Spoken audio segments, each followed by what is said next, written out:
ዛሬ የእግዚአብሔር ቃል ከመጽሐፍ ቅዱስና እውነታዎች በሚል የስብከት ርዕስ ጥቂት ጊዜ ወስደን እናጥና። አንዳንድ ጊዜ ሰዎች ከመጽሐፍ ቅዱስ ሳይንሳዊ ያልሆነና በተጨባጭ ክስተቶች ላይ ያልተመሰረተ ስለሆነ ተቀባይነት የለውም ሲሉ እንሰማለን። በእግዚአብሔር ከሚያምኑት መካከል እንኳን የመጽሐፍ ቅዱስ ይዘት እውነት ስለመሆኑ እርግጠኛ አለመሆን አለ። ስለዚህ አንዳንድ ጊዜ ትምህርቶቹን ማመን ወይም መቀበል ሲያቅታቸው ይስተዋላል። ስለዚህ በመጀመሪያ ወደ 2 ጢሞቴዎስ ምዕራፍ 3 ቁጥር 12 በመዞር መጽሐፍ ቅዱስ እንዴት እንደተገነባ እንመልከት።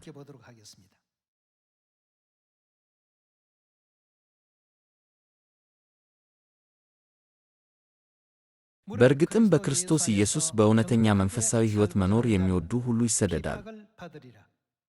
ክፉዎችና አታላዮች ግን እየሳቱና እያሳቱ በክፋትም ላይ ክፋት እየጨመሩ ይሄዳሉ። አንተ ግን በተማርኸውና በተረዳኸው ጽና። ይህን ከማን እንደ ተማርኸው ታውቃለህን? ከሕፃንነትህም ጀምረህ በክርስቶስ ኢየሱስ በማመን መዳን የሚገኝበትን ጥበብ ሊሰጡህ የሚችሉትን ቅዱሳት መጻሕፍትን ገውቀሃል። ቅዱሳት መጻሕፍት ሁሉ ያለባቸው ናቸው። ሁሉም ቅዱሳት መጻሕፍት ምንድን ናቸው? የእግዚአብሔር መንፈስ። እግዚአብሔር መንፈስ ቅዱስን አፈሰሰ፣ እናም እሱ ራሱ ሁሉንም ቅዱሳት መጻሕፍትን ፈጠረ። እንደገና ቁጥር 16 እንመልከት። ቅዱሳት መጻሕፍት ሁሉ የእግዚአብሔር መንፈስ ያለባቸው ናቸው፣ ለማስተማር፣ ለመገሰጽ፣ ለማቅናት፣ በጽድቅም መንገድ ለመምከር ይጠቅማሉ። ይኸውም የእግዚአብሔር ሰው ለመልካም ሥራ ሁሉ ብቁ ሆኖ እንዲገኝ ነው።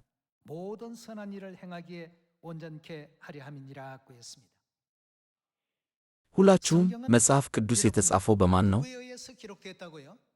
በመጽሐፍ ቅዱስ ውስጥ ያሉት እነዚህ ቃላት የተጻፉት በእግዚአብሔር መንፈስ ቅዱስ ምሪት እንደሆነ በግልጽ ያስተምረናል።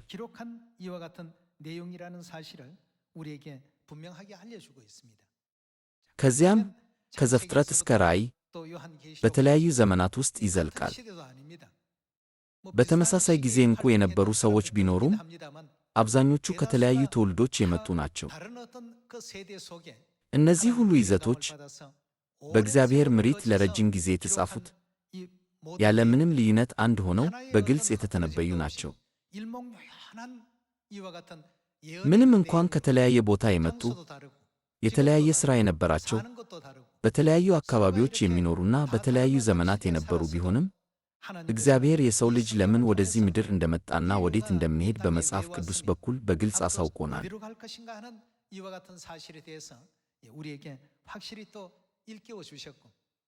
ይህንን አረጋግጠን ለመረዳት እግዚአብሔር በየዘመኑ ነቢያትን ወደ ምድር ልኳል። ቅዱሳት መጻሕፍት ሁሉ የእግዚአብሔር እስትንፋስ ናቸው ተብሎ ተጽፏል። በሌላ አነጋገር 2 ጢሞቴዎስ ምዕራፍ 3 ሁሉም ቅዱሳት መጻሕፍት በእግዚአብሔር ፈቃድ የተጻፉ መሆናቸውን በግልጽ ያሳየናል። 2 ጢሞቴዎስ ምዕራፍ 3 ቀለል ባለ እንግሊዝኛ የመጽሐፍ ቅዱስ ቅጂ እንደሚከተለው ተመዝግቧል። በመጽሐፍ ቅዱስ የተጻፈው ሁሉ ከእግዚአብሔር መንፈስ የተገኘ ነው።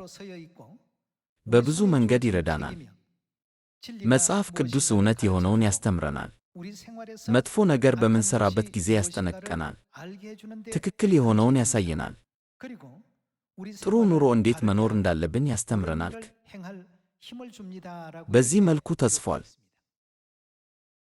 ስለዚህ በመጀመሪያ ደረጃ እነዚህ ቃላት በመጽሐፍ ቅዱስ ውስጥ ተመዝግበው የሚገኙት ሁሉም ከእግዚአብሔር የመጡ መሆናቸውን እንጂ የተጻፉት በሰዎች የግል አስተሳሰብ ወይም አመለካከት ላይ እንዳልሆነ መረዳት አለብን። ሰዎች በአዲስ ኪዳን ውስጥ የሐዋርያት ሥራን ወይም መልእክቶችን ሲያነቡ ሐዋርያው ጳውሎስ ለአንድ ቤተ ክርስቲያን የጻፈው ደብዳቤ ብቻ አይደለምን ብለው ይጠይቃሉ። መጽሐፍ ቅዱስ የተፈጠረውና የተቀናበረው በሰዎች ብቻ ነው የሚል የተሳሳተ ግንዛቤ አለ። ነገር ግን ከመጽሐፍ ቅዱስ የመጀመሪያ ገጽ እስከ የመጽሐፍ ቅዱስ የመጨረሻ ገጽ ድረስ ሁሉም ነገር ማለትም ከመጀመሪያው እስከ መጨረሻው ጀምሮ ያስቀመጠው እግዚአብሔር እነዚህን ሁሉ ትምህርቶች በውስጡ ለሰው ልጆች መዳን እንደሆነ በጥብቅ ማመን አለብን። ስለዚህ በመጽሐፍ ቅዱስ ውስጥ በተጻፉትን ቃላት ምን ማድረግ አለብን? የእግዚአብሔርን የመዳን ፍቃድ ስለያዘ በእሱ ላይ ምንም አይነት የግል አስተያየት መጨመርም ወይም መቀነስ የለብንም። አንዳንድ የመጽሐፍ ቅዱስ ክፍሎች የእግዚአብሔርን ፈቃድ በታሪክ፣ ሌሎች ክፍሎች ደግሞ የእግዚአብሔርን ፈቃድ በትንቢት ይገልጣሉ እና ሌሎች ክፍሎች ደግሞ የእግዚአብሔርን ፈቃድ በመልእክቶች ያስቀምጣሉ። የተለያዩ መንገዶች አሉ። ሆኖም እነዚህ ቃላት በመጽሐፍ ቅዱስ ውስጥ የተመዘገቡት እግዚአብሔር የሰው ልጆች እሱን እንዲረዱትና እውነትን እንዲፈልጉ ለመርዳት መሆኑን ፈጽሞ መዘንጋት አይኖርብንም።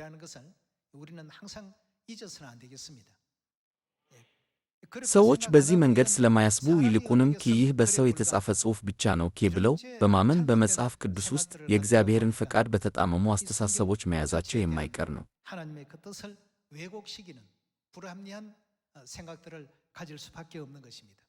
በዚህ ምክንያት ጊዜ እያለፈ ሲሄድ ክርስትና እያሽቆለቆለና የእግዚአብሔር የሕይወት ቃል በአውሮፓ ብቻ ሳይሆን በሰሜንና በደቡብ አሜሪካ እና በእውነቱ በዓለም ዙሪያ ባሉ አገሮች ውስጥ ይጠፋል። ይህም በእውነት በጣም አሳዛኝ ነው። ሁለተኛ ጴጥሮስ ምዕራፍ 3 ቁጥር 14 አብረን እንመልከት።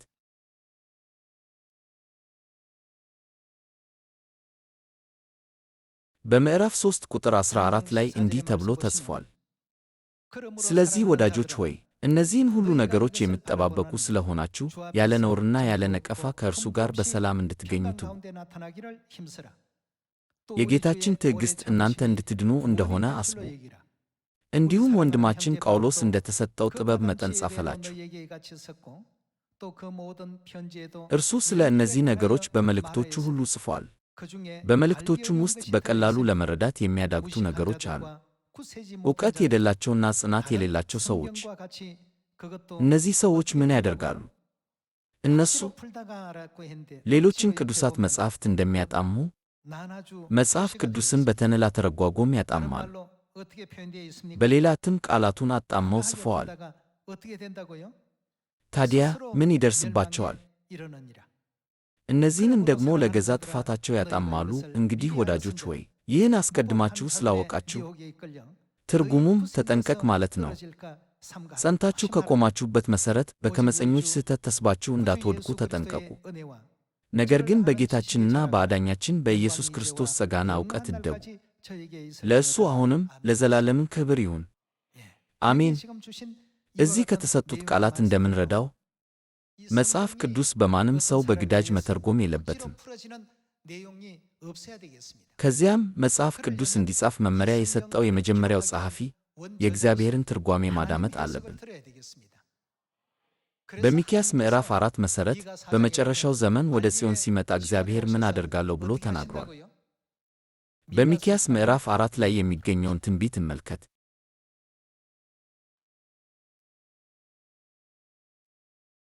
የሚክያስ ምዕራፍ 4 ቁጥር 1 እንዲህ ይላል፣ በመጨረሻው ዘመን የእግዚአብሔር ቤተ መቅደስ ተራራ ከተራሮች ልቆ ይታያል፣ ከረብቶች በላይ ከፍ ይላል፣ ሕዝቦችም ወደ እርሱ ይርፋሉ። ብዙ አሕዛብ መጥተው እንዲህ ይላሉ፣ ኑ ወደ እግዚአብሔር ተራራ ወደ ያዕቆብ አምላክ ቤት እንሂድ።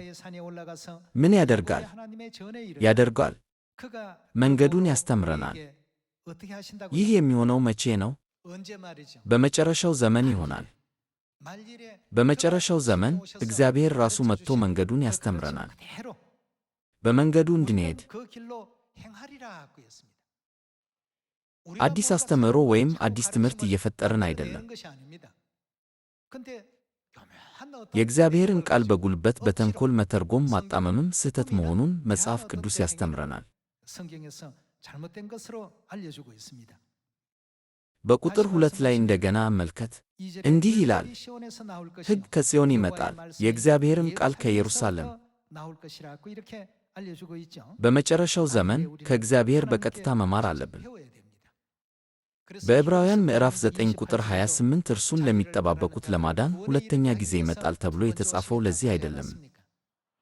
ከዚያም ለሁለተኛ ጊዜ የመጣው እግዚአብሔር የመጽሐፍ ቅዱስን ሥልጣን እንዴት ገለጸ? መጽሐፍ ቅዱስ የተጭበረበረ ሳይሆን በእርግጥ ወደፊት ስለሚፈጸሙ ነገሮች የሚገልጽ ትክክለኛ መግለጫ እንደሆነ ተናግሯል። ሰዎች የመጽሐፍ ቅዱስን ሥልጣን አውቃለሁ ይላሉ። ሆኖም በመጽሐፍ ቅዱስ ውስጥ የተጠቀሰውን የፋሲካ በዓል አያከብሩም። ያከብራሉ። የሰንበትን ቀን ያከብራሉ። አያብሩም። ኢየሱስ ይህ ሕዝብ በከንፈሩ ያከብረኛል፣ ልቡ ግን ከእኔ የራቀ ነው ብሏል። እናንተ ዓመፀኞች ከእኔ ራቁ። በዚህ መልኩ አላራቃቸውም። በከንፈሮቻቸው ከመጽሐፍ ቅዱስ መታመን ያለበት መጽሐፍ ነው ይላል። እንደ እውነቱ ከሆነ ግን አያምኑም። ይሁን እንጂ እንደ እነሱ መሆን የለብንም። እግዚአብሔር መጽሐፍ ቅዱስን የሰጠን የመንግሥተ ሰማያትን መንገድ ለመክፈት ነው። የተሳሳቱ ተግባሮቻችንንና የተሳሳቱ አስተሳሰባችንን ለማረምና በድነት መንገድ ላይ እንድንመራ እግዚአብሔር መጽሐፍ ቅዱስ የሰጠን ለዚህ አይደለም። እንግዲያውስ በመጀመሪያ መጽሐፍ ቅዱስ እውነት መሆኑን እናረጋግጥ።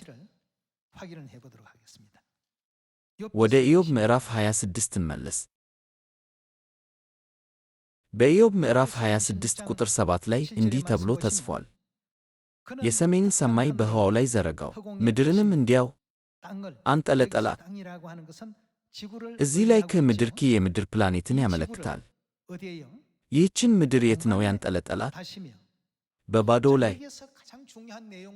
እዚህ ላይ በጣም አስፈላጊው ነጥብ ምድር ባዶ ቦታ ላይ እንደተንጠለጠለች የሚያስተምርበት ምንባብ ነው።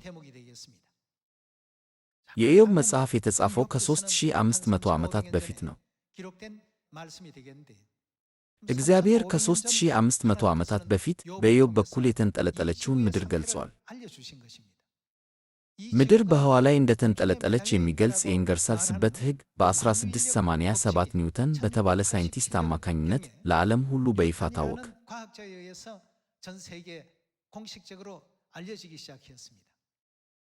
ታዲያ ከዚያን ጊዜ በፊት የነበሩ ሰዎች ስለ ምድር አቀማመጥ ምን ያስባሉ?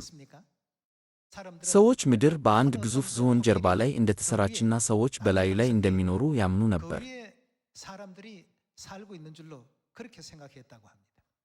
ምድር ክብ ናት። ምድር በጠፈር ላይ ተንጠልጥላለች። ይህ በወቅቱ ከማሰብ በላይ ነበር። ሆኖም አሁን ምድር በህዋ ላይ እንደተንጠለጠለች ሁሉም ሰው አያምኑም። በአሁኑ ጊዜ እንደ ሰው ሰራሽ ሳተላይቶች ያሉ ሳይንሳዊ መሳሪያዎች በጠፈር ውስጥ ይበራሉ፣ የምድር ምስሎችን ያነሳሉ። የሚገርመው ነገር ግን እግዚአብሔር ከ3500 ዓመታት በፊት በነቢያት በኩል ገልጦ ነበር። ግን በዚያን ጊዜ ሰዎች ይህን አምነው ነበር። በዚያን ጊዜ በሰዎች ሳይንሳዊ ግንዛቤ ይህ ግዙፍ መሬት ያለ አንዳች ድጋፍ በህዋ ላይ መቆየቱ የማይታሰብ ነበር።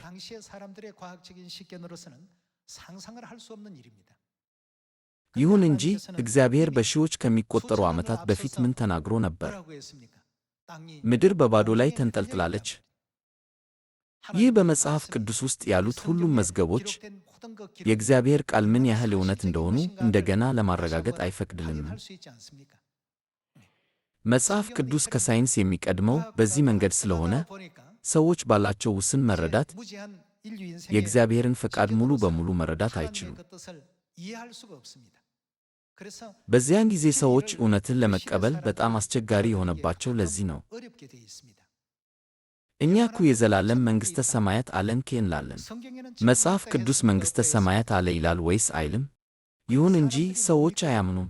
ሲኦል አለ እንላለን። ይሁን እንጂ ሰዎች አይጠራጠሩም። ስለማያምኑ በእግዚአብሔር ወደ መንግሥተ ሰማያት የሚወስደውን መንገድ መፈለግ ተስኗቸዋል። ሰዎች ከሲኦል መራቅ የሚቻልባቸውን ልዩ መንገዶች ለመማር ስላልመጡ በአሳዛኝና በሞኝነት ሁኔታ ውስጥ ናቸው አይደል?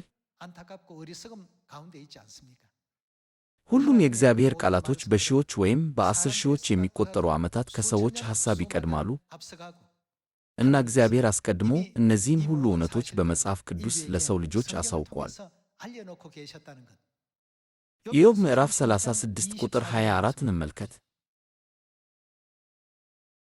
በምዕራፍ 36 ቁጥር 24 ላይ እንዲህ ተብሎ ተጽፏል። ሰዎች በመዝሙር ያወደሱትን የእርሱን ሥራ ማወደስ አትዘንጋ። ሰው ሁሉ አይቶታል፣ ሰዎችም በትረት ተመልክተውታል።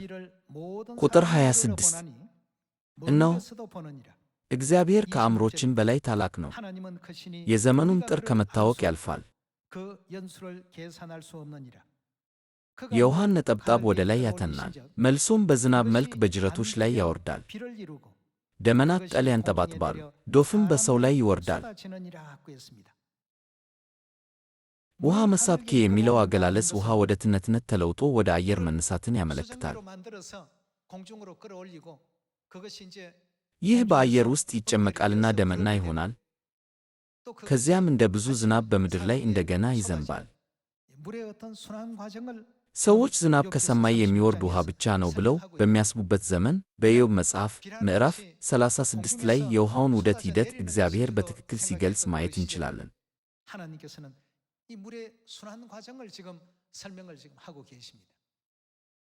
በ17ኛው ክፍለ ዘመን የሰው ልጅ በውሃ ውደት ላይ ሳይንሳዊ ፍላጎት እየኖረውና ንድፈ ሐሳቡን ስልታዊ በሆነ መንገድ ማደራጀት የጀመረው። ስለዚህ የእግዚአብሔር ቃል ምንጊዜም ቢሆን ከሰው ልጅ ሳይንሳዊ መረዳት በሺህ ከሚቆጠሩ ዓመታት ይቀድማል። መጽሐፍ ቅዱስ በዚህ መልኩ የተጻፈ መጽሐፍ ቅዱስ እውነት መሆኑን በማመንና እንደ እውነት መቀበል አለብን። በዚያ ዘመን ሰዎች ውሃ ወደ ሰማይ እንዴት ይወጣል ብለው ይጠይቃሉ። ውሃ ሲነሳ አይቼ አላውቅም። ውሸት መሆን አለበት። ማመን አልችልም። ከ400 እስከ 500 ዓመታት በፊት በ17ኛው መቶ ክፍለ ዘመን ሰዎች ውሃ ወደ ሰማይ እንደሚወጣ ማወቅና በሳይንሳዊ መንገድ ማረጋገጥ ጀመሩ። ይሁን እንጂ እግዚአብሔር እነዚህን ቃላት ከ3500 ዓመታት በፊት በነቢያት በኩል ጽፎ ነበር አይደል? ይህንን ዛሬ ላካፍላችሁ የፈለኩበት ምክንያት በመጽሐፍ ቅዱስ ውስጥ የተጻፈው ሁሉ እውነትና እኛም እንደዛው ልናምነው የሚገባ ነው። በዚያን ጊዜ ሰዎች ላያምኑት ይችሉ ነበር፣ ነገር ግን ጊዜው ሲደርስ ይህ በእውነት እውነት ነበርክ የሚለውን ሁሉም ሰው ይገነዘባል። መጽሐፍ ቅዱስ በእርግጥም የሚሆኑ ሁኔታዎችን መዝግቧል። ዛሬ ለማረጋገጫው ጥቂት ሊረዱ የሚችሉ ምሳሌዎችን አቀርባለሁ። ኢሳይያስ ኢየሱስ ከመምጣቱ ከ700 ዓመታት በፊት የተጠራ ነቢይ ነው። በኢሳይያስ ምዕራፍ 53 ላይ ከ700 ዓመታት በኋላ ወደ ምድር ስለሚመጣው መሲህ በሰፊው ተጽፏል።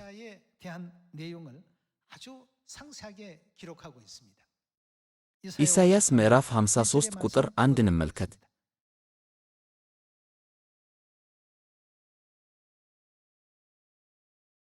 የሰማነውን ነገር ማን አመነ? የእግዚአብሔርስ ክንድ ለማን ተገለጠ? በፊቱ እንደ ቡቃያ ከደረቅም መሬት እንደ ወጣ ሥር በቀለ። የሚስቡበት ወይም ግርማ የለውም፣ እንድንወደውም የሚያደርግ መልክ አልነበረውም። በሰዎች የተናቀና የተጠላ። ነቢዩ ኢሳይያስ ከ700 ዓመታት በኋላ ስለሚገለጥ አንድ የተወሰነ ሰው ትንቢት ተናግሯል። እርሱም በሰው ልጆች ዘንድ የተናቀና የተጠላ ነው። የሕማም ሰውና ሥቃይ ያልተለየው ነበር። ሰዎች ፊታቸውን እንደሚያዞሩበት ገይነት የተናቀ ነበር። እኛም አላከበር ነው።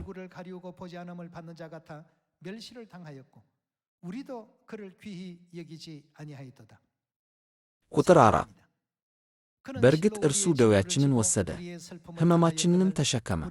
እኛ ግን በእግዚአብሔር እንደ ተመታ፣ እንደ ተቀሰፈ፣ እንደ ተሰቃየም ጠርነው። ነገር ግን እርሱ ስለ መተላለፋችን ተወጋ፣ ስለ በደላችንም ደቀቀ። በእርሱ ላይ የወደቀው ቅጣት ለእኛ ሰላም አመጣልን፣ በእርሱም ስለ እኛ ተፈወስን።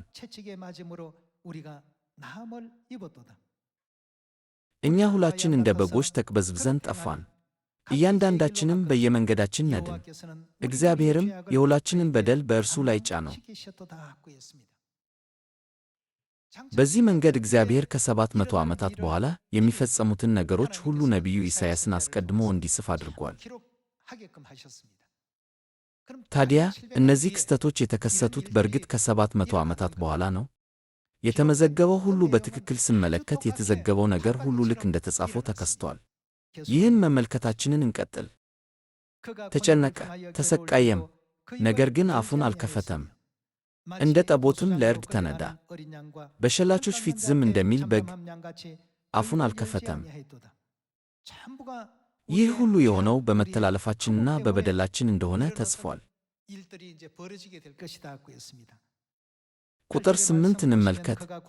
በማስጨነቅና በፍርድ ተወሰደ፣ ስለ ሕዝቤ ጐጫት ተመትቶ ከሕያዋን ምድር እንደ ተወገደ ከትውልዱ ማን አስተዋለ? በአፉ ተንል ሳይገኝበት ምንም ወንጀል ሳይሠራ አሟሟቱ ከክፎች መቃብሩም ከባለጠጎች ጋር ሆነ። በኢየሱስ ሕይወት ውስጥ ምንም ያልተፈጸመ ሳይኖር ወይም ሳይጨመርበት አስቀድሞ እንደተነገረው ሁሉም ነገር ተፈጽሟል። ዮሴፍ በሚባል በአርማትያስ ባለጸጋ ሰው መቃብር ተቀበረ። ደግሞ ከማን ጋር ተሰቀለ? ከሁለቱ ወንበዴዎች ከክፎች ጋር ከሁለቱ መሃል ተሰቀለ። በጅራፍ ተገርፏል ወይስ አልተገረፈም? በግፍ ተፈርዶበታል ወይስ አልተፈረደበትም? ተወግቷል ወይስ አልተወጋም? ከመጀመሪያው ትንቢት ጀምሮ እስከ መጨረሻው ትንቢት ድረስ ሁሉም ነገር እንደተጻፈ ተፈጸመ። ስለዚህ መጽሐፍ ቅዱስ ወደፊት ስለሚፈጸሙት ክንውኖች በትክክል ለመተንበይ አስቀድሞ የተጻፉ ከእግዚአብሔር የተላኩ ቃላትን እንደያዘ ማረጋገጥ እንችላለን። በተጨማሪም እነዚህ ቃላቶች እንደ ልብ ወለድ ወይም ከአንድ ሰው ምናብ የተጻፉ እንዳልሆኑ ማረጋገጥ እንችላለን አይደል? በመጽሐፍ ቅዱስ ላይ ምንም ነገር መጨመርና ከመጽሐፍ ቅዱስ ምንም መቀነስ የለብንም። ፍጹም ሥልጣኑን መደገፍ አለብን። ይህ የሆነው የእግዚአብሔር ቃል ስለሆነ ነው።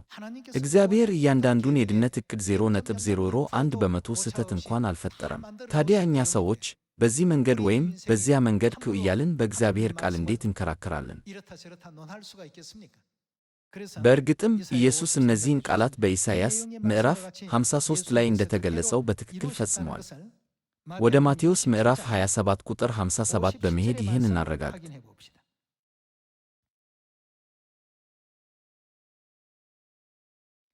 ምሽት ላይ ዮሴፍ የሚባል ሀብታም ሰው ከአርማትያስ መጣ። ሀብታም የሚለው እዚህ ላይ አጽንዖት ተሰጥቶታል። እርሱ ራሱም የኢየሱስ ደቀ መዝሙር ነበረ። ጲላጦስ ፊት ቀርቦ የኢየሱስን በድን ለመነው። ጲላጦስም እንዲሰጠው አዘዘ። ዮሴፍም በድኑን ወስዶ በንጹሕ የበፍታ ጨርቅ ከፈነው። ለራሱ ከቀለት አስፈልፍሎ ባዘጋጀው መቃብር ውስጥ አኖረው። መቃብሩ የማን ነበር? የሀብታሙ ሰው የዮሴፍ መቃብር ነበር። ከዚያም ትልቅ ድንጋይ አንከባሎ የመቃብሩን በር ዘግቶ ሄደ። በኢሳይያስ ምዕራፍ 53 ላይ የተመዘገበው ትንቢት ፍጻሜውን ያገኘው ከ700 ዓመታት በኋላ ነው ወይስ አልነበረም? አዎ ተፈጽሟል። ከክፎች ጋር እንደሚሰቀል የሚገልጽ ትንቢት ተነግሯል። ይህንን በሉቃስ ምዕራፍ 23 ላይ እናረጋግጥ። የሉቃስ ወንጌል ምዕራፍ 23 ቁጥር 39።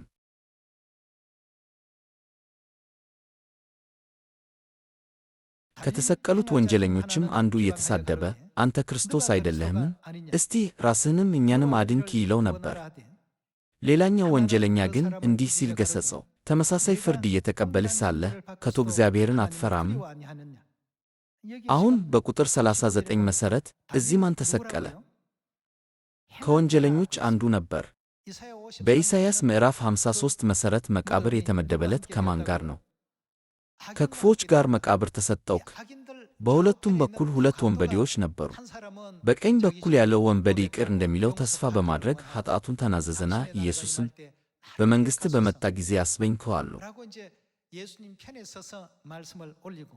በሌላ በኩል በግራ በኩል ያለው ወንበዴ ኢየሱስን ሲሳደብና ሲሳለቅበት የነበረውን ሁኔታ ማየት እንችላለን። በመጨረሻም እርሱ ከእነዚህ ክፎች ጋር መቃብር ተሰጠው። እናም ከሞተ በኋላ ዮሴፍ በሚባል ሀብታም የአርማትያ ሰው መቃብር ውስጥ ተቀመጠ። እግዚአብሔር በነቢዩ ኢሳይያስ በኩል ከ700 ዓመታት በኋላ የሚመጣውን የኢየሱስ ክርስቶስን ሥራ ሁሉ በትክክል ገልጿል።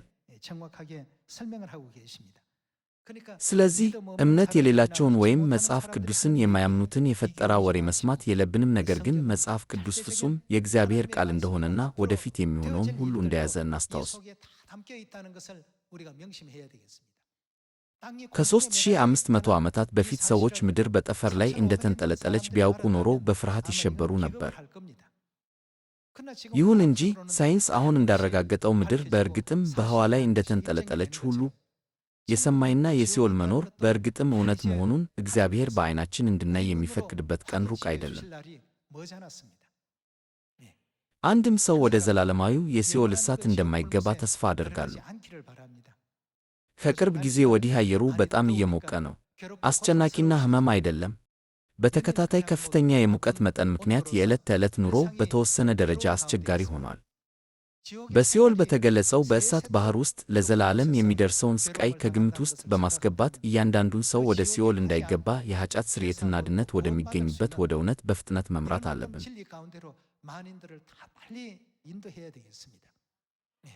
ይህ የሆነው በመጽሐፍ ቅዱስ ውስጥ የተመዘገቡት ሁሉም ይዘቶች እውነት በመሆናቸው ነው። እግዚአብሔር እነዚህን ሁሉ እውነታዎች ለሰው ልጆች ቢነግራቸውም ሰዎች አሁንም በእነሱ ላይ እምነት የላቸውም። እኔ ከሞትኩ ወደ ሲኦል እገባለሁ። ሁሉም ሰው ወደዚያ እየሄደ ነው። ምን ችግር አለው? እነሱ በጣም አዛኝ ናቸው። ስለዚህ ሁሉም ሰው የመጽሐፍ ቅዱስን ይዘት በትክክል እንዲረዳና በውስጡ የተመዘገቡት ነገሮች ሁሉ እንደሚፈጸሙ ሙሉ እምነት እንዲኖራቸው ወሳኝ ነው።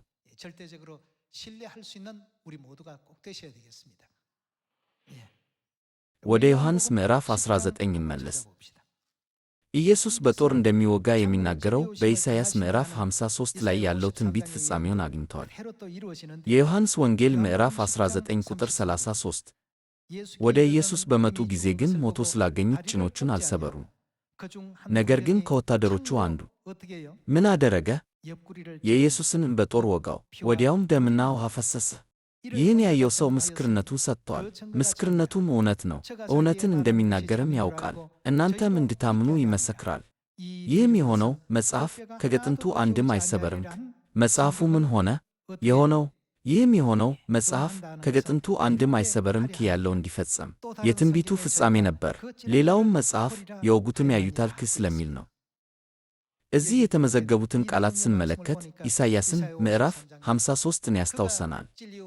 ነገር ግን እርሱ ስለ መተላለፋችን ተወጋ፣ ስለ በደላችንም ደቀቀ። ነቢዩ ኢሳይያስ በጊዜ ፍጥነት ወደ ኢየሱስ ዘመን እየተጓዘ የተከናወነውን ሁሉ አስመልክቶ በትክክል ከ700 ዓመታት በፊት እንደዘገበው ነው የሆነው። መጽሐፍ ቅዱስ እነዚህ ባሕርያት እንዳሉት ማስታወስ አለብን። ስለዚህም ከዛሬ 2000 ዓመታት በፊት ወደዚህ ምድር የመጣው ኢየሱስ ስለ መጽሐፍ ቅዱስ ባሕርያት አስተምሮናል። የሉቃስ ወንጌል ምዕራፍ 24 ቁጥር 25 እንመልከት።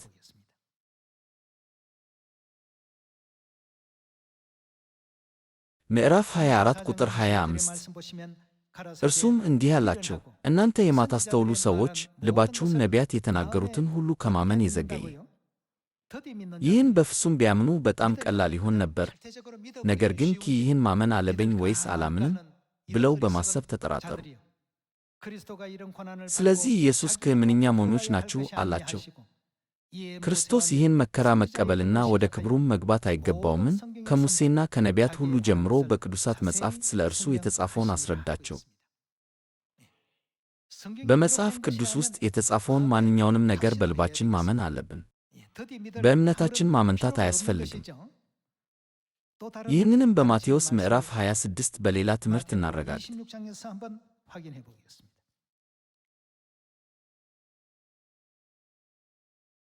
ማቴዎስ ምዕራፍ 26 ቁጥር 51 እንመልከት።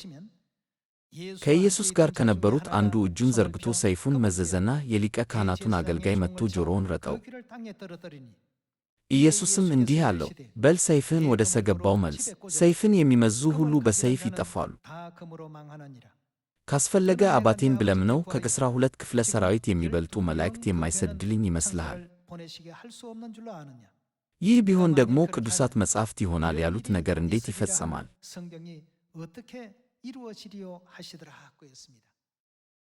ኢየሱስ በመጽሐፍ ቅዱስ ውስጥ ስላሉት ትንቢቶች ምን ብሏል? በመጽሐፍ ቅዱስ የተጻፈው ሁሉ ከእግዚአብሔር መንፈስ እንደመጣና በትክክል እንደተመዘገቡት መፈጸሙ እንደማይቀር ዕውቅና አልሰጠንም።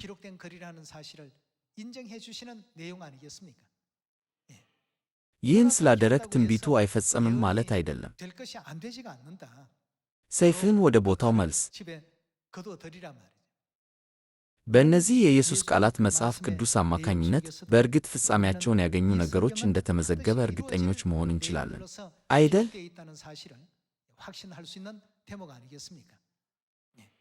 እንግዲህ ራእይ ምዕራፍ 21 ስለምንሄድበት መንግሥተ ሰማያት ምን ይላል? ሞት፣ ሐዘን፣ ልቅሶ ወይም ስቃይ እንደማይኖር እግዚአብሔር አንቅቶናል። እንዲሁም የሕይወታችን ደስታ ቀን በቀን በአዲስ መልክ እንደሚፈጠር አስታውሶናል። ወደዚህ እውነታ አላነቃንም? በራእይ መጽሐፍ ምዕራፍ 22 ቁጥር 4 እስከ 5 በመንግሥተ ሰማያት ለዘላለም እንኖራለን የሚለው እንዴት ነው? ከዘላለም እስከ ዘላለም ይነግሣሉ። ወደፊት ለሚሆኑት ነገሮች እግዚአብሔር አንክቶናል። እስካሁን ያየነው በመጽሐፍ ቅዱስ ውስጥ የተጻፈው ሁሉ በእርግጠኝነት ወደፊት የሚፈጸም ክስተት መሆኑን ማረጋገጥ ችለናል።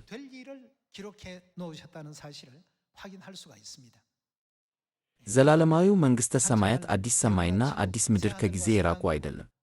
ስለዚህ የመንግሥተ ሰማያትን ተስፋ ፈጽሞ አንጣው።